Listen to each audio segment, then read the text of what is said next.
Assalamualaikum warahmatullahi wabarakatuh.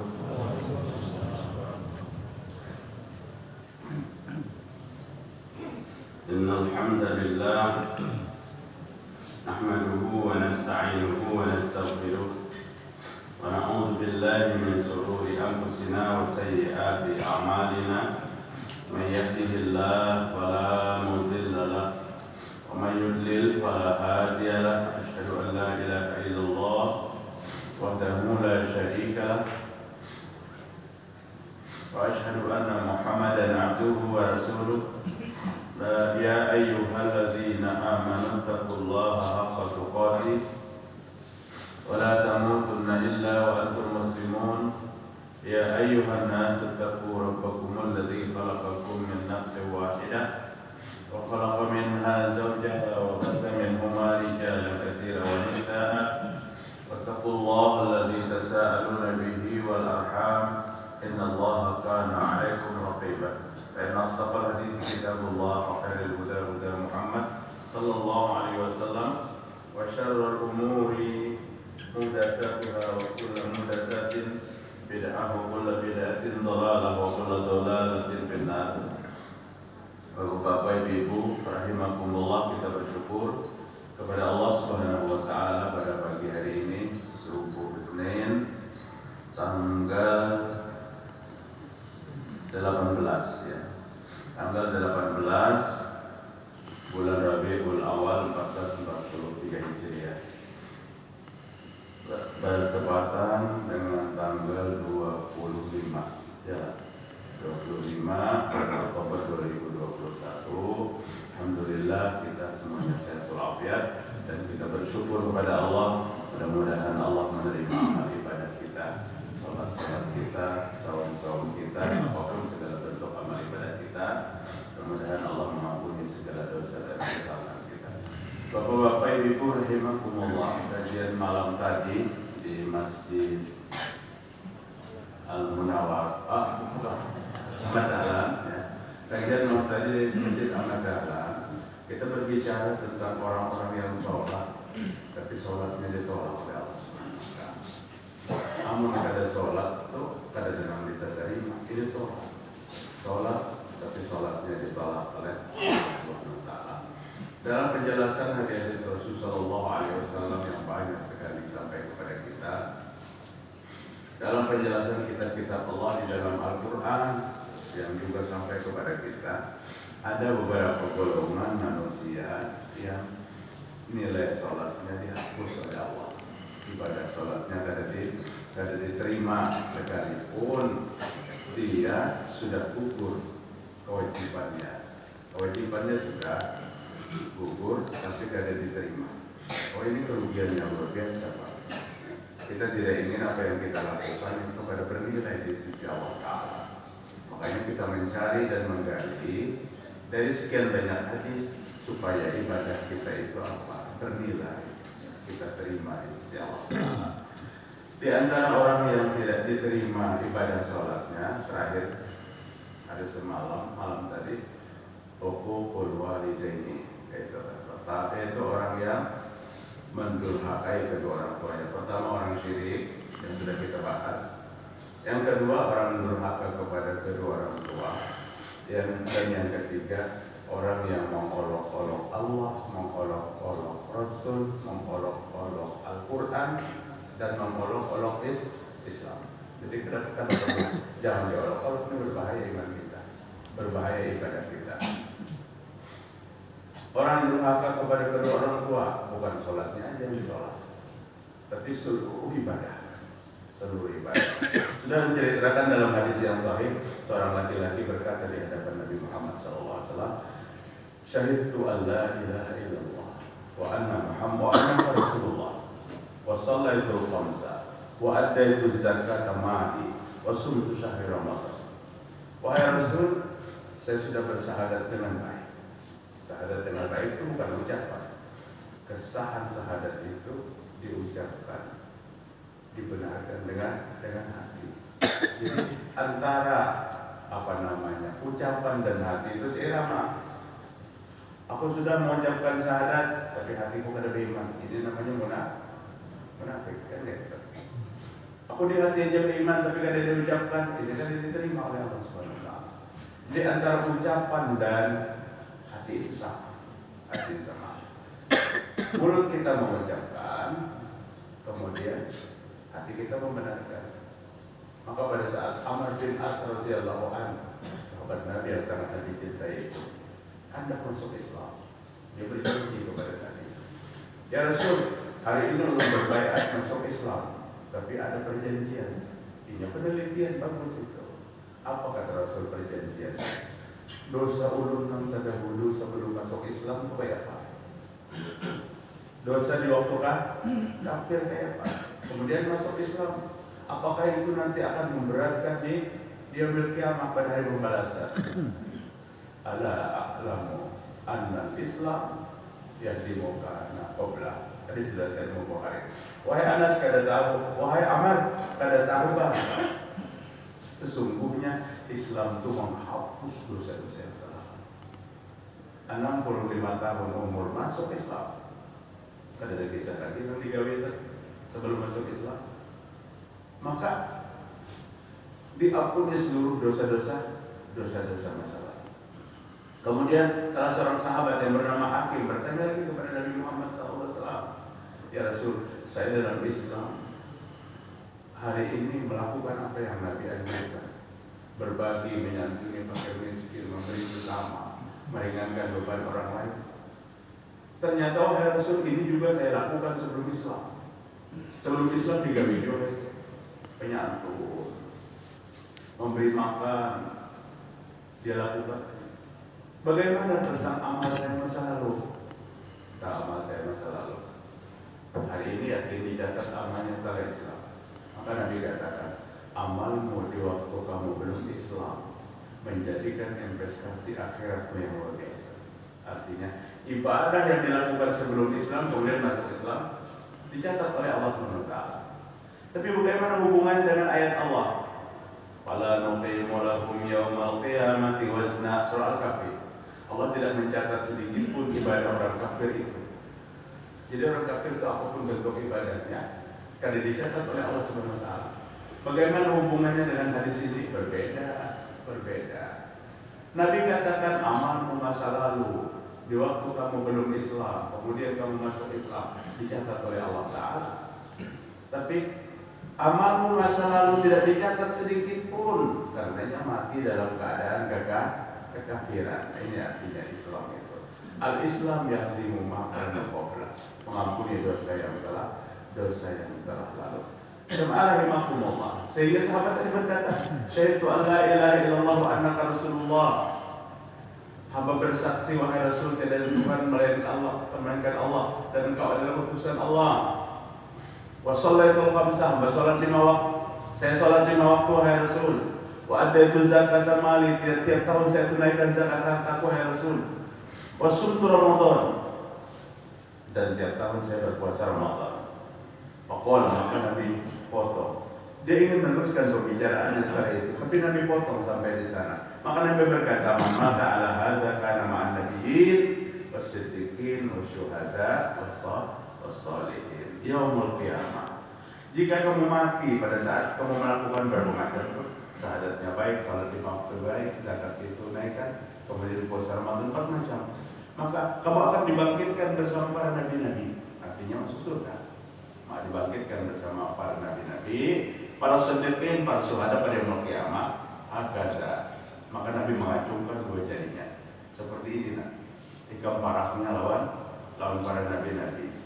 Antara telunjuk dan bukan jempol. Telunjuk. Ini pahamnya. Tunjuk selatan. Nanti kamu melulu tunjuk hantu jadi tunjuk hantu. Seperti ini wahai Rasul. Seperti ini. Ini kadang-kadang mahalnya. Artinya dekat. Beda kan? Kamu kayak ini beda. Nah, ini ada alat penting. Tapi kalau seperti ini, agada engkau masuk surga bersama aku nanti pada hari kiamat. Wa nasaba isba'i, mengacungkan 2 jarinya Nabi Muhammad SAW. Saking dekatnya. Tapi hadis yang terakhir dari kalimat ini yang mengerikan. Malam ya oqqa liwalidayhi. asal kamu bukan anak durhaka dengan kedua orang tua. Artinya, manakala kamu jadi anak durhaka, sahadatmu, sholatmu, zakatmu, puasamu musnah. Auzubillah min dzalik. Luar biasa. Karena yang menyuruh taat kepada orang tua itu Allah Ta'ala. Allah Ta'ala yang menyuruh. Maka kita durhaka, kita akan berhadapan dengan dahsyatnya siksa Allah. Nabi Muhammad SAW katakan, semua dosa itu akan menerima akibatnya di akhirat. Semua dosa di akhirat. Tapi dosa anak durhaka itu lebih dulu dipercepatkan di dunia. Lihat aja kehidupannya. Lihat kehidupannya gelisah. Durhaka kepada kedua orang tua. Terselisih. Sedikit saja orang tua membagi warisan lagi hidup, orang tuanya masih hidup. Karena ditabungnya orang tuanya. Nauzubillah min dzalik. Kedurhakaan ini yang menjadikan ibadah kita dihapus oleh Allah Subhanahu wa Ta'ala. Jamaah rahimakumullah. Ini yang menjadikan ibadah dihapus. Kemudian yang berikutnya, yang menjadikan ibadah dihapus itu apa? Salatnya kada diterima. Qat'ur rahim, memutuskan tali silaturahim. Dikira enteng memutuskan tali silaturahim. Ini dahsyat dan bersayang. Nabi Muhammad SAW dari Abdullah bin Abbas qala Rasulullah salatun la tarfa'u ma salatuhum faqarusihim sibran. Ada 3 golongan manusia yang sholatnya kada diangkat melebihi telinganya, kepalanya. Kan ibadah sholat kita diangkat kemana? Kehadiran Allah Subhanahu wa Ta'ala. Malaikat bergembira menerima amal ibadah sholat kita pada saat diangkat. Karena apa? Ini adalah salah satu pemandangan yang indah bagi para malaikat. Tapi kata Nabi, ada 3 golongan manusia yang sholatnya ada lebih daripada telinganya. Artinya ada diangkat. Kada berpahala. Siapa mereka itu? Rajulun aqwaman wa hum lahu karihun. Seorang yang mengimami satu kaum, memimpin satu kaum, tapi yang dipimpinnya ini kada rela lagi, membenci kepadanya. Sekalipun hadis ini lebih ditujukan kepada imam sholat. Maka imam sholat itu jangan pernah makmum di belakangnya benci.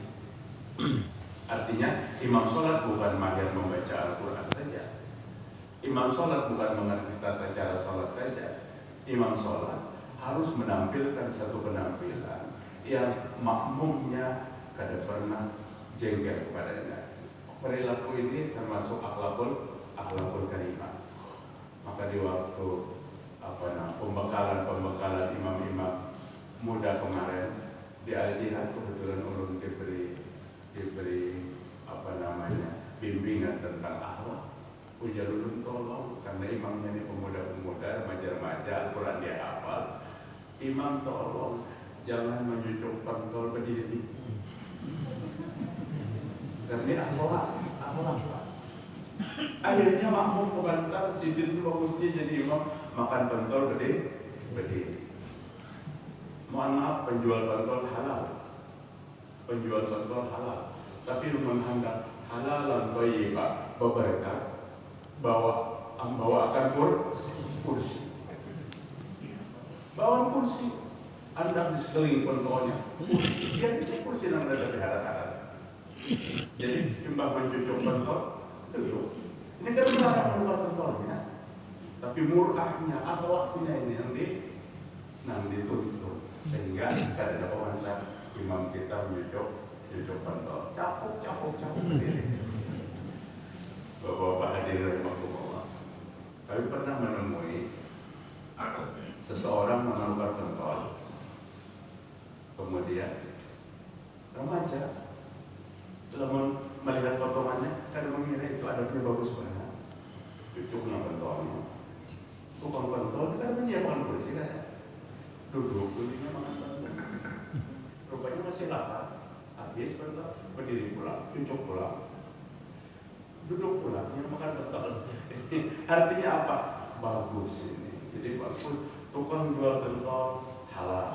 apalagi hari Jumat akan keluar, tapi tolong untuk jual ketuanya sholat Jumat juga. Jangan ada sholat Jumat. Termasuk akhlak yang menjadikan makmum mengikuti imam itu bahagia dengan perangainya yang bagus, tutur kata yang bagus. Siapa lagi selain daripada itu? Wa mura'atun batat zawjuha 'alaiha saqitun. Nah, kata diterima sholatnya seorang perempuan yang tengah tidur sampai pagi menyimpan kebencian suami. Jadi bagus ibu-ibu ini hendak guring handaknya sebelum guring umpamanya. Tapi jangan sampai pemberitahuan supaya suami itu jangan jengkel pada saat istri tertidur. Tidak sedikit kadang-kadang yang bertengkar sebelum tidur, kemudian istrinya tidur membawa kebencian suami, malaikat mengutuknya sampai pagi, dan amal ibadahnya waktu itu ditolak oleh Allah Subhanahu wa taala kecuali mendapatkan keridhaan dari suaminya. Wa ikhwanin mutasariman. Apa yang ketiga ini? Yaitu dua bersaudara yang saling memutuskan hubungan silaturahim. Dua bersaudara yang memutuskan tali silaturahim. Orangnya penyembelihan, tapi dengan saudara putus silaturahimnya. Hadis ini sahih dari Imam Ibnu Majah, hadis hasan. Hati-hati dengan silaturahim kita. Hati-hati dengan putusnya silaturahim kita. Jangan masalah kecil sehingga silaturahim kita putus. Para ulama membariskan hadis ini termasuk orang-orang yang sholat, yang nilai sholatnya kosong. Putus silaturahim apa? Tidak dapat pengampunan 2 hari dalam seminggu. Nabi SAW katakan, setiap Senin hari ini, setiap Kamis, Allah Ta'ala mengangkat amal-amal kita. Pada saat amal-amal kita diangkat, sedikit banyak amalnya tetap diangkat. Pada saat itu Allah Ta'ala mengampuni dosa-dosa orang yang amalnya diangkat itu. Tapi kata Nabi, 2 yang kada mendapat ampunan, yang kada diampuni dosa. Pertama, orang yang kada saling ambihan syirik kepada Allah Ta'ala.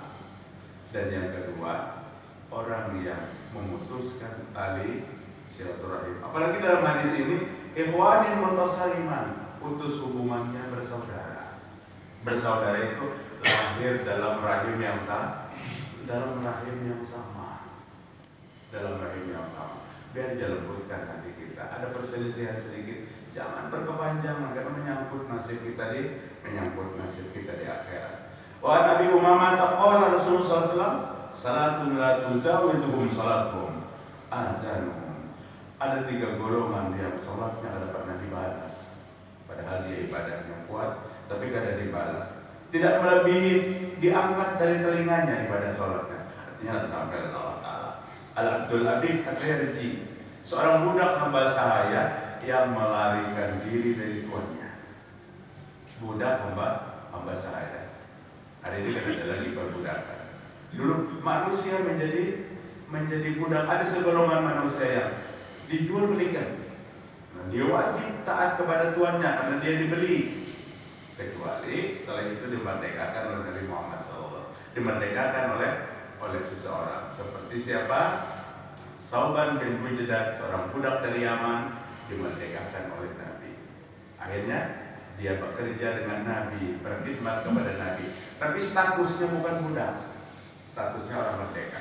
Budak yang meninggalkan tuannya tanpa izin tuannya, ibadahnya tidak diterima oleh Allah Subhanahu wa taala, termasuk salatnya. Wa mar'atun batat zawjuha 'alaiha saqitun, seorang wanita yang tertidur pulas sementara suaminya membencinya dengan alasan yang tepat, tentu dengan alasan yang tepat. Kalau suami yang bersalah kemudian istri jengkel, itu jangan disalahkan istrinya. Jadi jangan dibuat-buat, suaminya baik-baik aja kemudian dia tidur dengan kebencian suaminya. Kemudian wa imamun qaumin wa hum lahu karihun, seorang imam dalam satu kaum yang makmumnya di belakangnya membenci kepadanya. Boleh ditafsirkan Dari imam sholat sampai ke imam segala-galanya. Apabila dibenci, maka ibadahnya kosong. Bapak-bapak, ibu-ibu rahimakumullah. Kemudian seorang yang sholatnya ditolak adalah mudminul khamri, pecandu miras. Pecandu miras. Jadi hari tanpa minuman keras. Sholatnya kada diterima oleh Allah Subhanahu Wa Taala. Uniknya, rajinnya tuh pas waktu teler. Waktu kada mabuk, kada terrajin. Mbaknya sudah mabuk, antara mabuk dan kada, maka rajin pada sholatnya. Ke masjid, tahu ya orang datangnya mabuk. Artinya ini tidak diterima oleh Allah Subhanahu Wa Taala. An Abdullah bin Umar, qala Rasulullah SAW, man syaribal khamra lam tuqbal lahu salatun arba'ina sabahan. Siapa yang meminum minuman keras, salatnya tidak diterima 40 hari. 40 hari tidak diterima. Sehari sekali minum minuman keras 40 hari, 40 pagi di sini. Arba'una sabahan 40 pagi sekali. Kayak apa minumnya tiap hari.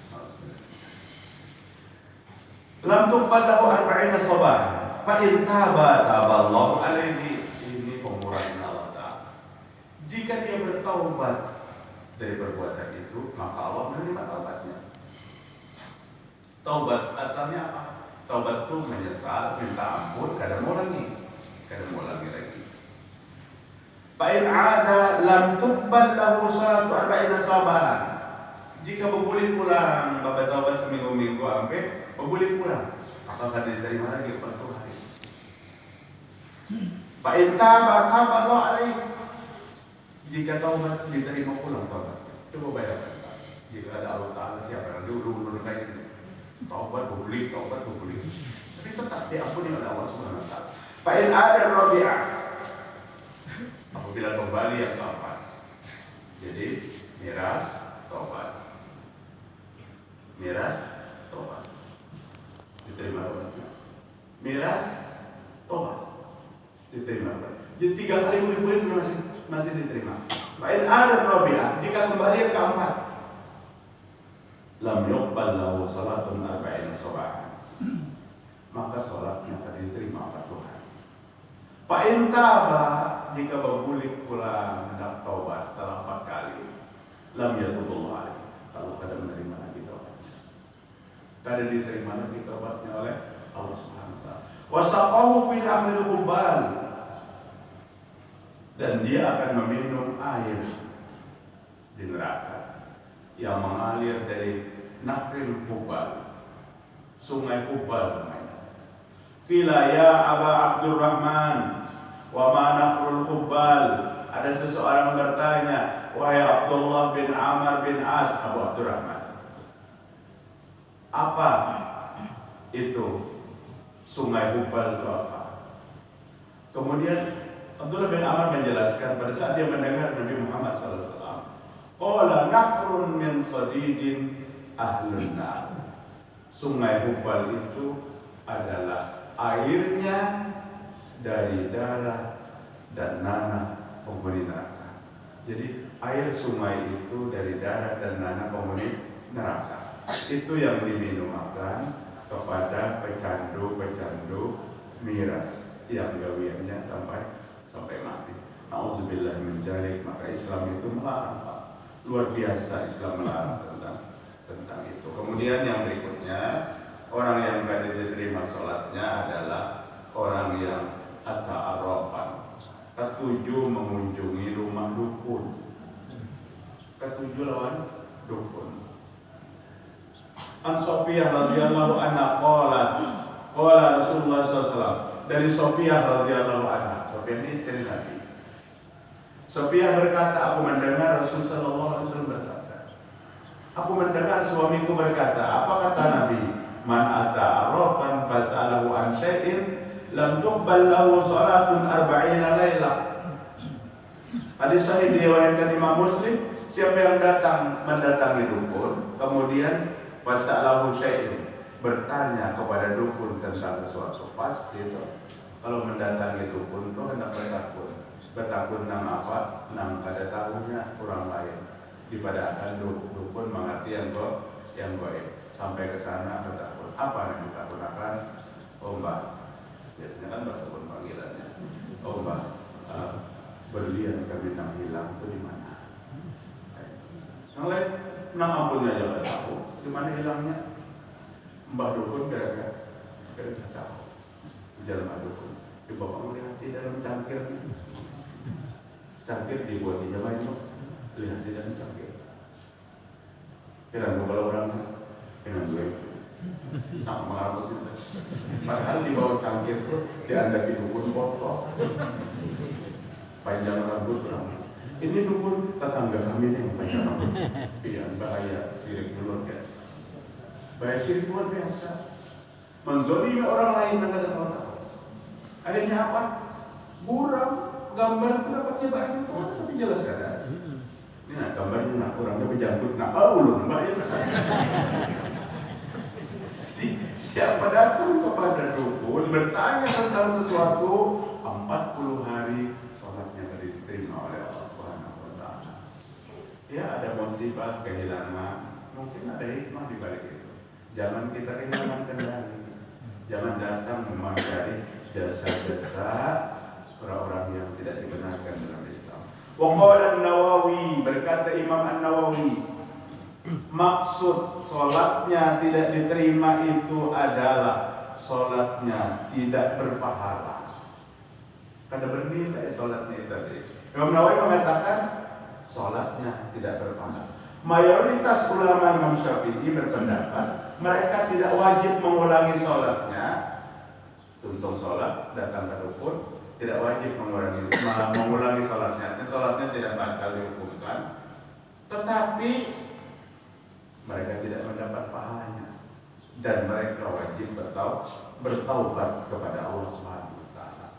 Uniknya Bapak Ibu, di zaman yang sudah luar biasa maju ini, jasa perdukunan laris manis. Sampai anak nang hendak ujian kok nasibnya di tangan dukun. Nasibnya tangan dukun. Ada ujian negara, polpennya didulung lawan dukun. Apa? Jadi polpen didulung dukun. Nah, 450 polpen karena 450 polpen ini karena menulis jawabannya. Pas tuntung salah juga sebenarnya. Jangan percaya hal-hal yang kayak itu. Luar biasa Pak. Ini kita berlindung kepada Allah Ta'ala. Allahumma inni a'udzubika min an usyrika bik. Ya Allah, hamba berlindung kepadamu agar hamba jangan menyekutukan. Jauhkan syirik dari kehidupan hamba. Ini diajarkan Nabi doanya. Wa ana a'lam, dan hamba tahu itu syirik. Ya, ada yang tahu itu syirik tetapi gaul. Wa astaghfiruka, hamba memohon kepadamu ya Allah. Lima la a'lam, dosa syirik yang hamba kada mengetahui. Dosa syirik nang tahu, dosa syirik nang kada tahu. Termasuk jasa perdukunan, tukang sihir, apa sebagainya, itu adalah hal